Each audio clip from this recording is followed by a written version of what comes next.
Hi, Possum Patty from Pennsylvania here, and I am looking at my tip and challenge from day 12 of 30 pages, 30 days. And this one is about making thumbnail sketches and using your journal to plan larger artwork, study composition, and document research. So our prompt for this day was to plan an artwork, show how you decide on composition, how you make your media choices, and to write thoughts and notes and research on what you're going to create.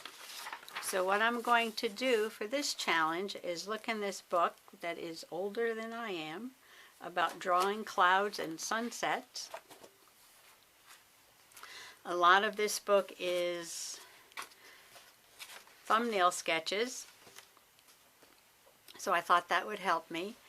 And it teaches you about the nature of clouds and how to draw them to make them realistic. So I thought I would plan some thumbnail sketches, doing some seascapes or landscapes or cloudscapes, and put them in my journal, and then maybe someday I can use them later for a larger piece of artwork.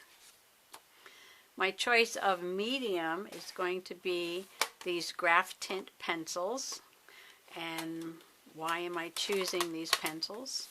Well, first of all, you can see that I really like these pencils because they're way more worn down than most of my other pencils. So I use them a lot, and I think that reason is because there's a lot of really good colors in here to do tree trunks. And so these have been used a lot, but the reason I'm going to use them to do clouds is because there is a pencil called Cloud Gray and a pencil called Storm. So what more appropriate media can you use than these pencils?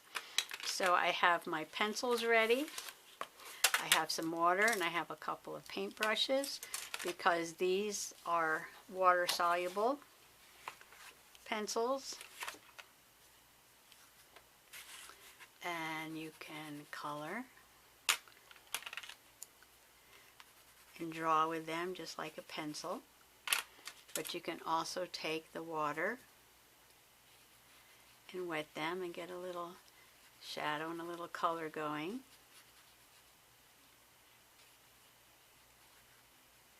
Like that. So I'm going to try and use these pencils. Again, these are the Derwent Graph Tint. They're graphite like a regular pencil, but they have a little pigment in them that's water soluble, so you can play with some water after you draw.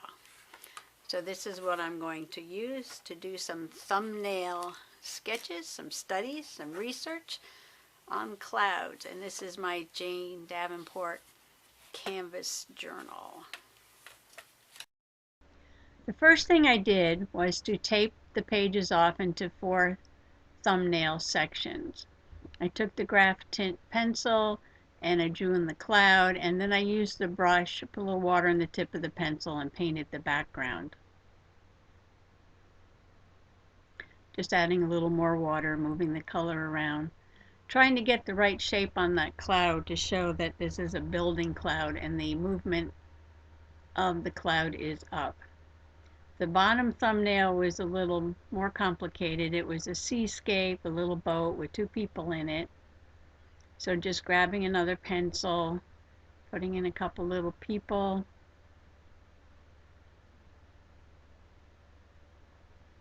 Use the blue and green for the water. Now I have my cloud gray pencil. The idea on this thumbnail was to show that the air movement and how the clouds are pushing the boat, because the air is pushing the clouds and the air is pushing the boat. So it should all, the movement should all go together. Again, just using a little color off the tip of the pencil and the paintbrush to put some blue in the background. These pencils are the opposite of the ink tints, the Derwent ink tints. They're very dull colors, but sometimes I like to use them. The top thumbnail dried a little bit, so I'm going down, put a little more, putting a little darker gray down. And now I dried them off, and I'm putting my airflow arrows on the top thumbnail and removing some of the tape so I can take the notes. Clouds are slow explosions. They continually puff and boil.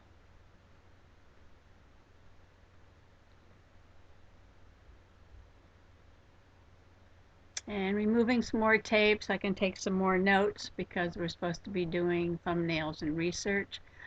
Clouds push the boat. A couple dotted arrows to show air movement.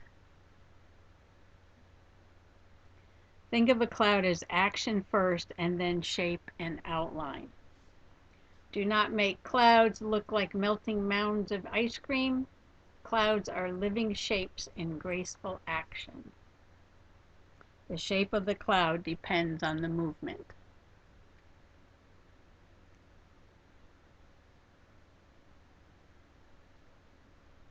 And that was my journal page for the day.